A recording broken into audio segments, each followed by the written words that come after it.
Omanyi Mukama Katonda buli bwakuwa obulamu kitegeeza ogenda kusobola okukwata ku ebyo bye weegomba. Bayibuli etugamba nti Mukama alitukwasa ku ebyo bye tuyaayaana. So buli bw'obeera omulamu oba oyina hope ne bw'okeera ku makya nga bagamba akati amagulu tegakyasobola kati nze bagenda baganya nti kakati Golola takyasobola kunywa buugi, ekyo kiba kibi nnyo. Bana tuli kumukolo soko yozeyoze mukwano gwo Gen.Muhoozi okutuuka ku kitiibwa eky'obwa full Gen. Soko okuyozaayoza mukwano gwange Gen.Muhoozi okutuuka ku kitiibwa ekya full Gen. Omanyi Gen kye kitiibwa wano ekisembayo mpozi twawulirako gwe twawulira Fred Maaso naye kati Gen kati ate nga Golola Moses of Uganda nze nzija waliwo eyaŋŋamba naye Golola oyogera mulanka ki ne mugamba nze world champion omulamba Golola Moses okyamuuza nti njogera mulanka ki. So kiba kya ssanyu nnyo okulaba nga nze champion Munnauganda Munnabyamizannyo okulaba nga ojja nobeera part of kucelebratinga kuno. Nze kirabangako kuba butikirala nkambi birabako TV nasobola kulengera nababa midwali Kololo naye olwaleero nange mukwano gwange twabadde tuli eyo ku Serena tunywa kacayi nangamba naye lwaki tojja ne tugenda tucelebratinga nengamba wow leka tugende tucelebratinge nange nziza okuyoyaza za Gen.Muhoozi webale kutuuka ku kitiibwa kya full Gen webale kuweereza ggwanga naffe tuweereza eggwanga era nange simanyi yizo okuvaano nga bampaddeyo lanka bannange nagabe si toyinza kusubwa oyinza okuvaano nga bampaddeyo lanka era tumwebaza nnyo tusaba ayongera okukola nga ba-Genos. Ate kati juzi nalabanga Gen. Yoweri Museveni the President of Republic of Uganda nga ba-Geno bangi nnyo balitayarinze nendaba ne ba-Geno abamanyikogaba ndasooka nendaba ba-Geno abawerera ddala nga 20 neŋŋamba kaakati ba-Geno bonna nga balitayarinze. So kaakati ate bw'olaba nga ba-Geno abalala bajja ekyo tukyebaza kati ate okulaba nga of course Gen.Muhoozi atuuse ku kitiibwa ekya full Gen n'emirimu gigenda kweyongera. Bwe yali ku birthday ye yagamba nti ebimu byagenda okuteekako essira byebya kuyamba abavubuka mu entertainment n'ebyemizannyo ne mu sports. Ate gw'oli Munnabyamizannyo kyonna kiwulira nnyo ng'agamba nti gavumenti etunuulidde okulaba ng'eteeka ssente nnyingi nnyo mu entertainment ne mu sports. Era nze njagala kati mbadde nansomesa abavubuka nga mbagamba njagala mbasomesa kye bayita sports business. Wano ffe mu Uganda oba mu wane tetunnaba kumanya sports business yalwa. So nga ate abavubuka bannaffe balwana okudduka ebweru kati waliwo ngamba Golola singa wali oli bweru singa olina Lamborghini singa olina n'omuzada singa olina n'omukazi omuzungu singa olina nengenda neŋŋamba baani abo abaafuula Bulaaya okufuuka ey'amaanyi. Nze nange njagala nfuule Uganda eno okufuuka ey'amaanyi. Kyobala bwe nali ntandika omuzannyo gwa kickboxing nasaba essaala nenga Mukama Katonda njagala omuzannyo guno ogufuula ogw'ettutumu ate gufuule ogw'ettunzi n'abavubuka abali ebweru basobole okukomawo. Katulina abavubuka bangi nnyo abayingidde mu kickboxing abayingidde mu boxing naye tebannaba kumanya nti omuzannyo guno bagenda kufunamu gutya ssente. Omuzannyo gw'okulwana tegunnaba kubeera relevant gukyatwalira ng'omuzannyo gw'abayaaye omuzannyo gw'abanyi b'enjaga omuzannyo kwegamba ogwagutaliiko bantu.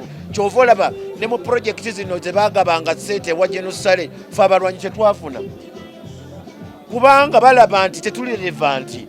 Naye nga nze Golola afudde omuzannyo guno ogwa kickboxing okufuula relevant kati ate ngenda kutuuka nditayalinge nga bwe ngenda okulitayalinga njagala okulaba nga abavubuka abaddirira basobola okufunamu omuyimbi wano upcoming aba n'obuyimba 3 n'ayimba nga buli mwezi atuuka n'abeera nga asobola okufuna obukadde 3 naye omulwanyi atrainingira emyaka 3 n'abeera nga tasatatuka nga bokusasulwa wadde akakadde.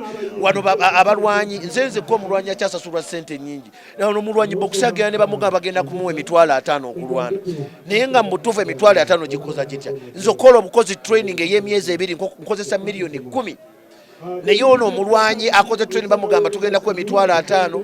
So twasaba nti omuzannyo guno ogw'okulwana twagagubeera relevant kale ate n'abavubuka baguyingire nga bamanyi bafunirawa okulwana abantu babadde nga balwana ne basaabavulo baba bategeka okulwana bano abaana abandakali tebabawa ssente amabugamembe sijja kuwa ssente kasita nkulesa abantu ne bakulaba so twagala abaana basobole okubeera nga bafuna essente ng'okulwana efuuse bizinensi omwana bwetugenda okumalawo abavubuka ab'omu ggeto betulowooza nti babbi betulowooza nti bakubi ba butayimbwa kubanga babbonda kituufu tuli babbi kati nga maliriza njagala oweeyo obubaka obuyozayoza jeno obuli special mu luzungu toyogera luzungu nze kubanga bwenja kutandika okwogera oluzungu ate batandika okuŋŋamba mbu nkubye embogo nze ntandikawo nti okuba embogo ng'ate n'embogo abantu bagyeddira naye olw'okubeera nga twogera eri ennimi nnyingi nnyo olunaku olumu nze nali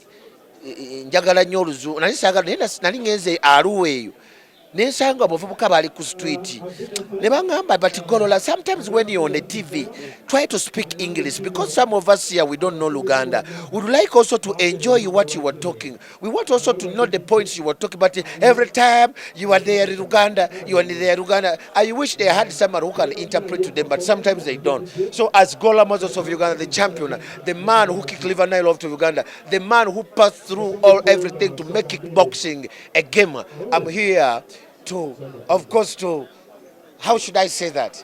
I'm here to congratulate Gen.Muhoozi Kanyarugaba to reach on the full star general. That's not a joking subject. And maybe that's not thank you for working hard. Thank you for being smart. And also I think they they give ranks according to the discipline, according to what you have done. They don't just speak. Champion. So as a general, thank you so much for being humble, and we believe you might do much more better than we expect as a general. And when so many generals were retiring, and right now we are having new generals, that means that this is so great. And in the army, it is an example for Bobwanayichis who are down, for these who are on low ranks, to work hard. And I want to know, what are the duties of the general? Who is the general? I'm also here to have an experience. Because I'm not a joking subject. Moses of Uganda, of course, is one of the people we are proud of. Is one of the sportsmen we are proud of as Ugandans. Atenga inspired in abavubuka bangi nnyo era nga kimuka katako okubeera wano ku mukolo guno Jeno ngeri gye yagamba nti agenda kubanga ayambako ku byemizannyo naddala mu bavubuka so ab'emizannyo era simanyi lwaki ffe tetufunanga kunankani naye kati nga bwe tuzze ab'emizannyo abavubuka tuli bubi abavubuka tebalina ssente nti okulwana kuno kwetaaga bakuteekemu ssente bano bapromota baffe babbala mutube b'abazannyo naye tebapromotinga baana bo bakozi ba ssente twagala okulwana ebere projekiti tusobole okuyamba abavubuka abali mu ghetto ate batwebe kati ngaza ayina akadebe njagala okusomesa abavubuka ebintu ebyenjawulo bayige okulima bayige ne giraffe kyovola nti njagala eka 10 ez'ettaka ekinjagaza eka 10 ez'ettaka twagala kuteekako akadebe twagala kuteekako facilities twagala kuzimba Olympic City abantu balekerawo okugamba nti Uganda tereeta midaali ekireeta obuzibu tetulina bisaanyizo bireeta midaali so singa tufuna eka 10 ez'ettaka tugenda kuzimbako accommodation tubeere nga tukyasobola okusuza abantu abawerera ddala emitwalo 3 Olympic City egenda kuyamba Uganda egenda kuleeta omusolo wano tulina ze bayita All African Games tujja kusobola okuzitegekera mu Uganda so bannange ekirala bwe tulaba tunaakola ekintu eky'amaanyi twetaaga twegatte wamu nze zize wano nga Golola Munnayuganda siri mu kkala era sirina ggwanga lyonna era nze ndowooza singa tujjawo tribalism singa tujja mu politics tukyasobola okuzimba eggwanga lino nze nange amwe patriotism basibule mbaagala nnyo Mukama Katonda abawe omukisa.